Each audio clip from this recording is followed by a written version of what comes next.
नमस्कार दोस्तों। आज का वीडियो उस बड़ी समस्या के लिए है जिससे आप या मैं नहीं बल्कि सभी इंसान परेशान हैं। क्या आपके साथ भी ऐसा होता है कि कोई ऐसा काम जो हम नहीं करना चाहते लेकिन फिर भी कर जाते हैं? जैसे एक दिन निर्णय कर लिया और भगवान की, बच्चों की, अपने किसी प्रिय चीज की भी कसम खा ली कि कभी शराब नहीं पिएंगे। कुछ ही दिन बाद आपके भीतर से एक ऊर्जा जैसी एक शक्तिशाली आवाज आती है कि पी लो, पी लो, कसम वादे सब झूठ है, कुछ नहीं होगा। और जैसे ही एक गिलास पीते हैं तो फिर एक आवाज आती है कि कसम तो टूट गई। जब टूट ही गई तो जी भर के पीते हैं। फिर अगले दिन पश्चाताप करते हैं और फिर एक नई कसम खाते हैं। एक दिन वो भी टूट जाती है। फिर एक दिन हमें विश्वास हो ही जाता है कि कस्में आदि के टूटने से कुछ नहीं होता और हम नशा किए जाते हैं और कस्में तोड़ते जाते हैं। जरूरी नहीं कि शराब पीने पर ही ऐसा होता है।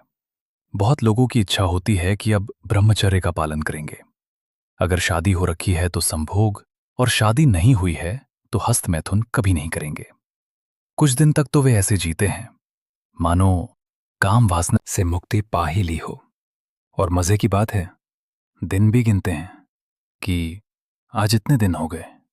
फिर एक दिन भीतर से वही ऊर्जा, शक्तिशाली आवाज आती है और ऐसे ऐसे तर्क देती है कि बिना काम के जीवन व्यर्थ है।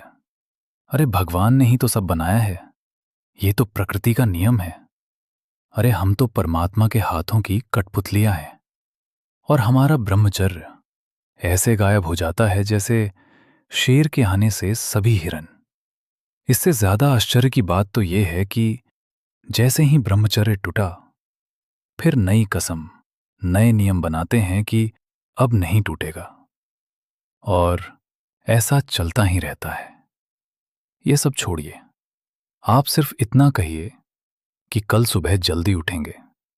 और जैसे ही सुबह होती है, वही आवाज, वही ऊर्जा, वही शक्ति कहती है अभी सो जाओ, कल पक्का उठेंगे।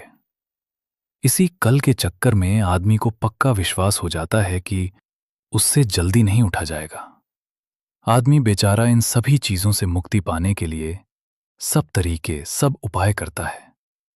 भगवान का भजन, ध्यान, साधना, कम भोजन, कस्में, वादे, संकल्प आदि आदि। फिर भी जब वो आवाज आती है तो ये सब उपाय बड़े कमजोर पड़ जाते हैं। मानो जैसे कोई तूफान पेड़ों को उखाड़ फेंके। जैसे किसी बच्चे के 2 दिन बाद ही परीक्षा है और घर में शादी का माहौल है। बच्चा पूरे संकल्प के साथ निर्णय लेता है कि कुछ भी हो जाओ वो शादी में नहीं जाएगा, घर में रहकर की पढ़ाई करेगा। कुछ ही समय बाद उसके मन में भी वही आवाज, वही विचार आते हैं जो बड़ों के आते हैं कि वापस आकर पढ़ते हैं, सिर्फ 10 मिनट में जाकर आ जाएंगे। और बस वो भी तैयार होकर चला जाता है। ये कौन है जो शराब, ब्रह्मचर्य, पढ़ाई, जल्दी उठना, जिम करना, योगा करना, कोई चीज सीखना आदि आदि के निर्णय, संकल्प को तोड़वाता है? चलो अब इन सबसे मुक्ति की बात करें। अब गौर से और बड़े ध्यान से और शांति से चीजों को सुनना और समझना। आप जब भी किसी भी चीज को करने या ना करने की कसम, संकल्प, वादा आदि करते हैं तो कुछ समय तक तो आप अपने निर्णय पर अडिग रहते हैं। फिर अचानक एक छोटा सा विचार आता है कि ये करते हैं, और आप उस विचार से लड़ते हैं, उसे दबाते हैं, ध्यान इधर उधर भटकाते हैं, कोई ना कोई काम करने लग जाते हैं। कुछ समय बाद आप देखते हैं कि वही विचार ज्यादा आने लगते हैं, या कहूं तो विचार बड़ा हो जाता है। आपको लगता है कि कुछ भी हो जाओ, कसम नहीं टूटने दूंगा। अब शुरू होता है युद्ध। विचार इतना ज्यादा आते हैं कि अगर ये काम जो पिछले कई साल से कर रहे हैं, अगर ये इस बार नहीं किया तो जीवन व्यर्थ है। फिर नया विचार आता है, इतने सालों तक किया, कुछ गलत तो नहीं हुआ, तो आप क्यों मना कर रहा हूं? फिर एक विचार आता है कि बस इस बार कर लेते हैं और ये अंतिम बार ही होगा।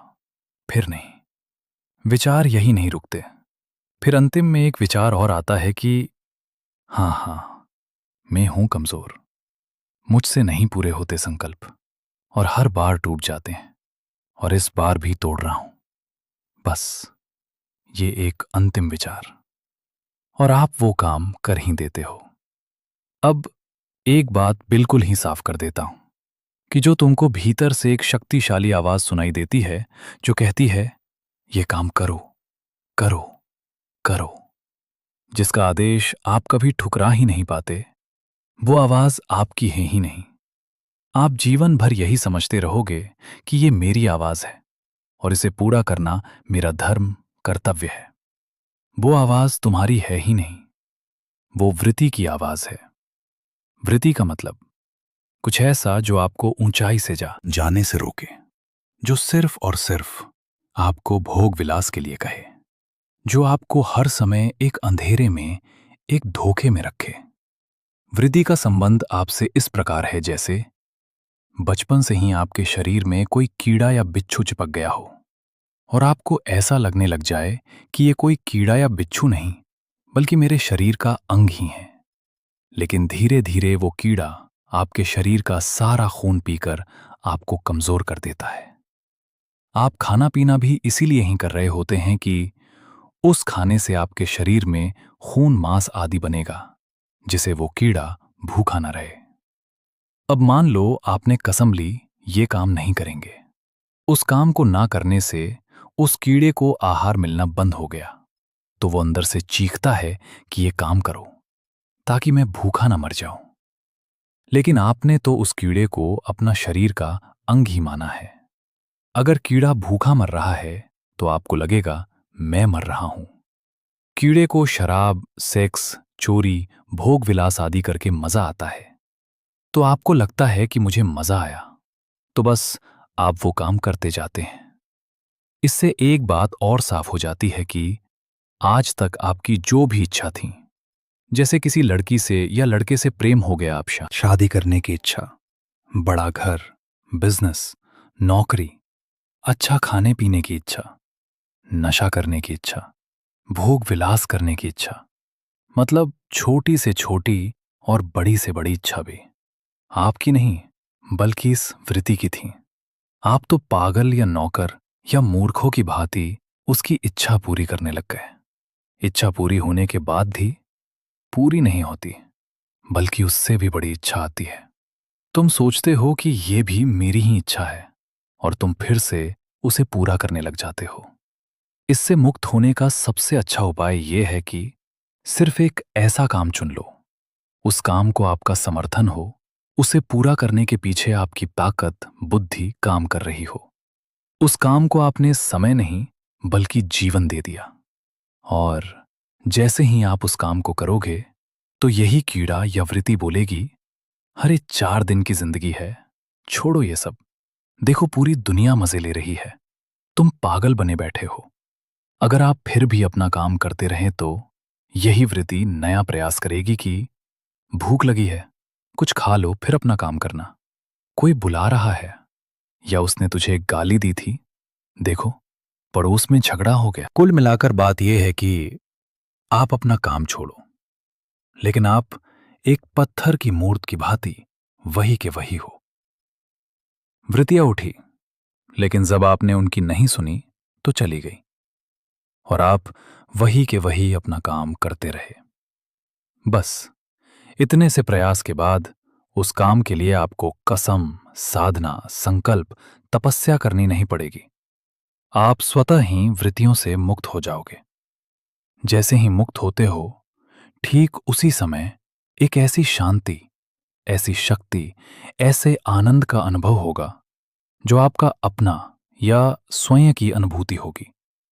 और ऐसा लगेगा कि इस गंदी आदत से छुटकारा पाना तो बहुत ही आसान था, और मैं फालतू में ही संकल्प, कसम, वादे, साधना, तपस्या आदि कर रहा था।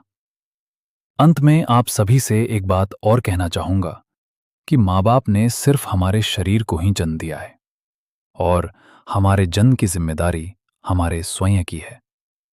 जब माँ ने जन्म दिया था तो उन्हें भी पीड़ा, कष्ट सहन करने पड़े। लेकिन वो जन्म सिर्फ शरीर का ही था। वैसे ही स्वयं के जन्म के लिए हमें भी थोड़ा कष्ट, पीड़ा सहन करनी ही पड़ेगी। इसलिए ही इतिहास में कुछ गिनती भर ही लोग हुए हैं जिन्होंने पहले शरीर से जन्म लिया, फिर स्वयं का जन्म स्वयं ही किया, और वे ही पूजनीय हैं। जब कोई पशु पक्षी किसी शरीर को जन्म दे और इंसान किसी शरीर को जन्म दे, तो इंसान श्रेष्ठ कैसे हो सकता है? सभी ने दिए तो शरीर के ही जन्म। लेकिन इंसान अपनी संतान के जन्म के समय ढोल नगाड़े थालियां बजवाता है, हजारों को खाना खिलाता है, सिर्फ और सिर्फ शरीर के जन्म पर।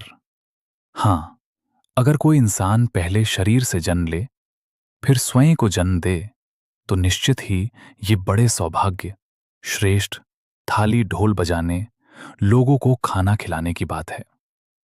अगर आपको मेरे इस वीडियो से लाभ मिला और इसे सुनने के बाद आपको एक उम्मीद, एक आशा, एक विश्वास, एक रोशनी की किरण भी दिखी है, तो ये आपके लिए भी और मेरे लिए भी सौभाग्य है। धन्यवाद।